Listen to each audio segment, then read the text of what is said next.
నమస్తే. పెనుమాక గ్రామంలోని రెండు అద్భుతమైన దేవాలయాల చరిత్ర మరియు వాటి ఆధ్యాత్మిక ప్రాముఖ్యతను తెలుసుకునే ఈ విశ్లేషణకు స్వాగతం. ముందుగా కృష్ణాతీరంలో ఉన్న ఈ ఆధ్యాత్మిక గ్రామం గురించి తెలుసుకుందాం. పెనుమాక అనగానే ముందుగా గుర్తొచ్చేది ఆ ప్రశాంతమైన కృష్ణానది. అవును, ఆ నదీ తీరంలో ఉండటం వల్లే ఈ పురాతన క్షేత్రానికి అంతటి ఆధ్యాత్మిక శోభ, ప్రశాంతత సమకూరాయని చెప్పుకోవాలి. ప్రాచీన కాలం నుంచే ఇదొక గొప్ప పుణ్యక్షేత్రంగా వర్ధిల్లుతోంది. ఇక రెండవది శ్రీసూర్య భగవాన ఆలయం. స్థానికంగా చెప్పుకునే ఆసక్తికరమైన కథనం ఒకటుంది. అదేంటంటే, ఒక మహర్షి ఇక్కడ సుదీర్ఘకాలం పాటు తీవ్రమైన తపస్సు చేశారట. ఆయన భక్తికి మెచ్చి సూర్యభగవానుడు స్వయంగా ప్రత్యక్షమవడం, ఆ తర్వాతే ఆ పవిత్ర స్థలంలో విగ్రహాన్ని ప్రతిష్ఠించడం జరిగాయని భక్తుల ప్రగాఢ విశ్వాసం. ఇక్కడ జరిగే ఒక అద్భుతం గురించి మనం ఖచ్చితంగా మాట్లాడుకోవాలి. ఉదయం సూర్యోదయం సమయంలో సూర్యుని తొలి కిరణాలు నేరుగా గర్భగుడిలోని స్వామివారి విగ్రహాన్ని తాకుతాయి. ఆ తేజోవంతమైన దృశ్యాన్ని కనులారా చూడటానికే ఉదయాన్నే భక్తులు భారీ సంఖ్యలో తరలివస్తారు. ఇందులో మరో ముఖ్యమైన విషయం కూడా దాగి ఉంది. కేవలం ఆధ్యాత్మికతే కాదు, సూర్యభగవానుడిని ఆరోగ్య ప్రదాతగా ఆరాధించడం ఇక్కడి విశేషం. ముఖ్యంగా ఆదివారాల్లో ఈ స్వామిని దర్శించుకుంటే చర్మవ్యాధులు, కంటి సమస్యలు తొలగిపోయి ఆయుర్దాయం, శారీరక శక్తి పెరుగుతాయని గట్టిగా నమ్ముతారు. ఇక్కడ గమనించాల్సిన ఒక ఆసక్తికరమైన విషయం ఏమిటంటే, ఒకే గ్రామంలో రెండు భిన్నమైన శక్తుల కలయిక ఉండటం. ఒకవైపు సూర్యభగవానుడు అందించే తేజస్సు, శారీరక ఆరోగ్యం ఉంటే, మరోవైపు దానికి పూర్తి భిన్నంగా శ్రీ వెంకటేశ్వర స్వామి అందించే అంతులేని ప్రశాంతత, కుటుంబ శాంతి ఉన్నాయి. ఈ వైరుధ్యమే పెనుమాకను ఎంతో ప్రత్యేకంగా నిలబెడుతోంది. ఇక మూడవ అంశం శ్రీ వెంకటేశ్వర స్వామి ఆలయం. ఈ వైష్ణవ క్షేత్రం ఆవిర్భావం వెనుక కూడా ఒక అద్భుతమైన నేపథ్యం ఉంది. ప్రాచీన కాలంలో మునుల తపోభూమిగా ఉన్న ఈ ప్రాంతంలో ఒకరోజు స్వామివారు స్వయంగా ఒక భక్తుడి కలలో కనిపించి తన విగ్రహాన్నిక్కడ ప్రతిష్ఠించాలని ఆదేశించారట.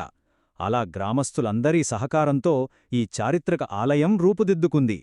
ఇక్కడ మనం అర్థం చేసుకోవలసిన అత్యంత కీలకమైన పదం పాప విమోచన స్థలం. కృష్ణానదీ తీరంలో ఉన్న ఈ క్షేత్రానికి ఇదొక ప్రత్యేకమైన గుర్తింపు. ఇక్కడికి వస్తే గత పాపాల నుండి విముక్తి లభిస్తుందని, ఆత్మకు ప్రశాంతత చేకూరుతుందని నమ్మేవాళ్లు ఎంతోమందున్నారు. సూర్యదేవాలయంలో ప్రధానంగా శారీరక ఆరోగ్యం కోసం ప్రార్థిస్తే, ఇక్కడ భక్తులు కుటుంబ శాంతి కోసం, ఉద్యోగంలో ఎదగాలని లేదా పిల్లల చదువులు బాగుండాలని మొక్కులు చెల్లించుకుంటారు. ఇది పూర్తిగా మన దైనందిన జీవిత పురోగతికి సంబంధించిన ఆరాధనన్మాట. మన తదుపరి అంశం 4 ముఖ్యమైన పండుగలు మరియు ఉత్సవాలు. సూర్యదేవాలయం ఉత్సవాలన్నీ సూర్యుని గమనంతోనే ముడిపడి ఉంటాయి. వీటిలో అత్యంత వైభవంగా జరిగేది రథసప్తమి. సూర్యజయంతుగా భావించే ఆ రోజున ప్రత్యేక అభిషేకాలు, పెద్ద ఎత్తున రథోత్సవం జరుగుతాయి. మకర సంక్రాంతికి కూడా విశేష పూజలుంటాయి. ఇక సాధారణంగా ఆదివారాల్లో ఉండే రద్దీ గురించి ప్రత్యేకంగా చెప్పక్కర్లేదు కదా. అదే సమయంలో వెంకటేశ్వర స్వామి గుడిలో వార్షిక బ్రహ్మోత్సవాలు కన్నుల పండువగా జరుగుతాయి.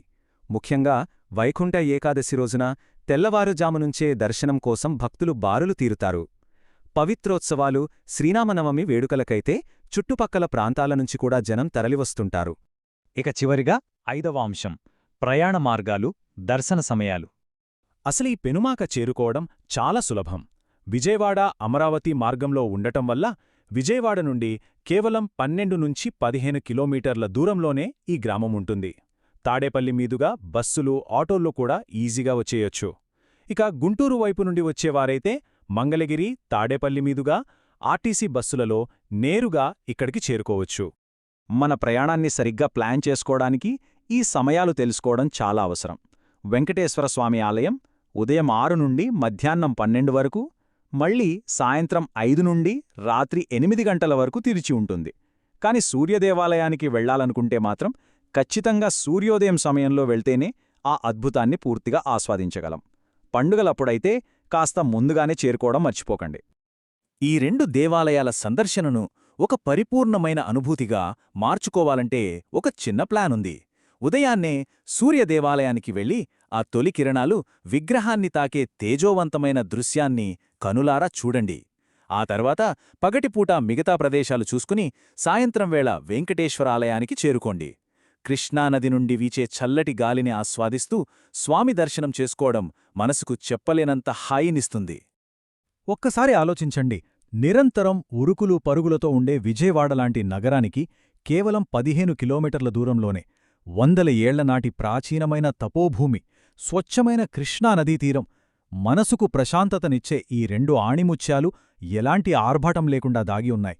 ఇంతటి ప్రశాంతమైన వాతావరణాన్ని స్వయంగా ఆస్వాదించడం ఎవరికైనా జీవితంలో మధురమైన జ్ఞాపకంగా మిగిలిపోతుంది కదూ. ఈ అద్భుతమైన క్షేత్రాన్ని దర్శించాలన్న ఆసక్తి మనందరికీ కలిగే ఉంటుంది. మరో ఆసక్తికరమైన విశ్లేషణతో మళ్ళీ కలుద్దాం.